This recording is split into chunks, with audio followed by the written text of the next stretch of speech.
Assalamualaikum warahmatullahi wabarakatuh.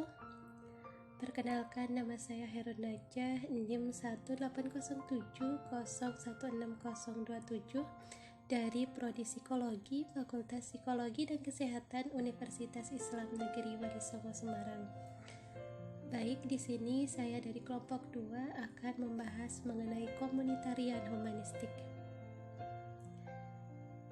Ya, slide pertama ini ada pengertian komunitarian. Apa sih yang dimaksud dengan komunitarian? Komunitarian merupakan sebuah ajaran atau gerakan yang lebih pada respon atau sistem liberalisme yang dinilai gagal dalam mewujudkan kesejahteraan masyarakat atau dalam hal ini kebaikan bersama. Sebuah alternatif sistem dalam membangun kembali komunitas-komunitas yang bertujuan untuk mewujudkan kebaikan bersama tersebut yang selama ini dinafikan oleh kaum liberal. Kaum komunitarian jelas menolak konsep keadilan versi liberalisme yang lebih menonjolkan atas nilai-nilai individu, sehingga mereka hendak mengangkat identitas komunalis dalam suatu tatanan masyarakat yang telah mengakar. Contohnya saja seperti pada masyarakat Indonesia yang potensi kolektivitasnya cukup besar. Liberalisme dalam hal ini terbentuk dalam nuansa budaya barat yang cenderung individualis. Tetapi dalam sebuah masyarakat komunitarian, kebaikan bersama diterima sebagai sebuah konsepsi mendasar tentang kehidupan yang baik yang menentukan pandangan hidup komunitas.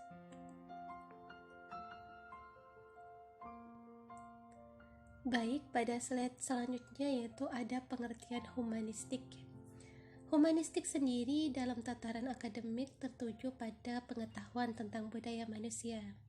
Sedangkan humanistik dalam aliran psikologi yang muncul tahun 1950-an yaitu humanistik adalah memandang manusia sebagai manusia. Artinya apa? Yaitu manusia adalah makhluk hidup ciptaan Tuhan dengan fitrah-fitrah tertentu. Nah, pada slide ketiga ini, saya sedikit membahas mengenai pandangan Erich Fromm tentang manusia. Aliran humanistik berasumsi bahwa pada dasarnya manusia memiliki potensi-potensi yang baik, minimal lebih banyak daripada buruknya.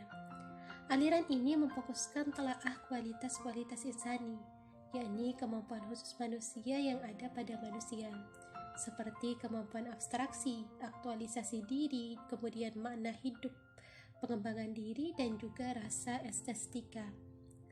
Kualitas ini khas dan tidak dimiliki oleh makhluk lain. Aliran ini juga memandang manusia sebagai makhluk yang otoritas atas kehidupannya sendiri. Asumsi ini menunjukkan bahwa manusia makhluk yang sadar dan mandiri, pelaku yang aktif yang dapat menentukan hampir segalanya. Kemudian, pandangan Erich Fromm tentang manusia adalah optimistik. Erich Fromm melihat kepribadian sebagai suatu produk kebudayaan. Kepribadian itu sehat atau tidak sehat tergantung pada kebudayaan yang membantu atau menghambat pertumbuhan dan perkembangan manusia yang positif. Karena itu dia percaya bahwa kesehatan jiwa harus didefinisikan menurut bagaimana baiknya masyarakat menyesuaikan diri dengan kebutuhan dasar semua individu, bukan menurut bagaimana baiknya individu-individu menyesuaikan dirinya dengan masyarakat. Kemudian, karakter seseorang juga dipengaruhi oleh karakter-karakter sosial, politik, dan juga ekonomi masyarakat sekitar.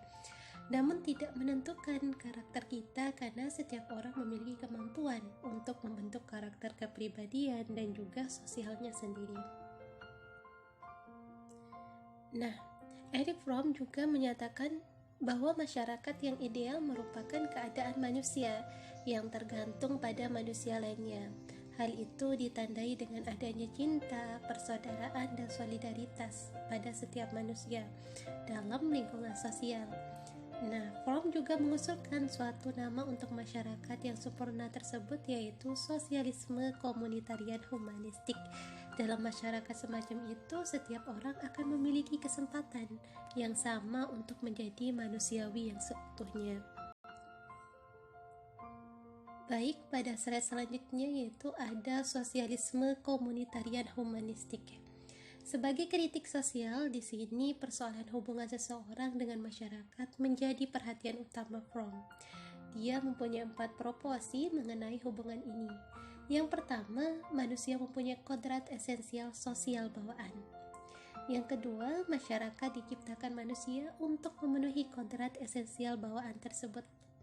Yang ketiga, tidak satupun bentuk masyarakat yang pernah diciptakan manusia berhasil memenuhi kebutuhan-kebutuhan dasar eksistensi manusia. Yang keempat, manusia mungkin menciptakan masyarakat semacam itu. Nah, dapat disimpulkan dari keempat ini bahwa masyarakat sempurna disebut Fromm sebagai sosialisme komunitarian humanistik. Masyarakat ini di dalamnya manusia saling berhubungan satu sama lain dengan penuh cinta, di mana ia berakar dalam ikatan-ikatan persaudaraan dan solidaritas. Suatu masyarakat yang memberinya kemungkinan untuk mengatasi kodratnya dengan menciptakan bukan dengan membinasakan, di mana setiap orang mencapai pengertian tentang diri dengan mengalami dirinya sebagai subjek dari kemampuan-kemampuannya, bukan dengan konformitas, di mana terdapat suatu sistem orientasi dan devosi tanpa orang perlu mengubah kenyataan dan memuja berhala. Dalam masyarakat semacam itu, setiap orang akan memiliki kesempatan sama untuk menjadi manusiawi sepenuhnya. Nah, di sini juga ada karakter sosial yang dikemukakan oleh Fromm. Karakter manusia berkembang berdasarkan kebutuhan, mengganti insting kebinatangan yang hilang ketika mereka berkembang pada tahap demi tahap. Nah, di sini juga Fromm membedakan dua karakter sosial tersebut dalam pasangan, yakni yang pertama ada hidup yang berorientasi positif dan yang kedua ada hidup yang berorientasi negatif. Baik, pada slide yang terakhir atau pada pembahasan yang terakhir ada contoh masyarakat komunitarian di Indonesia. Nah, terutama masyarakat yang tinggal di pedesaan. Mereka mesti dihadapkan pada sebuah kenyataan yang mengharuskan perubahan sistem nilai yang terjadi dengan menggeser tradisi yang ada yang sebenarnya masih cukup relevan serta telah menjadi bagian dari identitas bangsa. Sebagai contoh saja kita ambil rembuk desa yang merupakan karakter masyarakat dalam menentukan proses penentuan kebijakan, pemilihan seorang pemimpin dan aktualisasi kepentingan bersama yang dirasakan merupakan sebuah mekanisme yang merupakan jiwa komunitarian secara kultural. Baik, dan gak terasa sudah pada slide terakhir atau penghujung. Semoga bermanfaat, kurang dan lebihnya mohon maaf. Wassalamualaikum warahmatullahi wabarakatuh.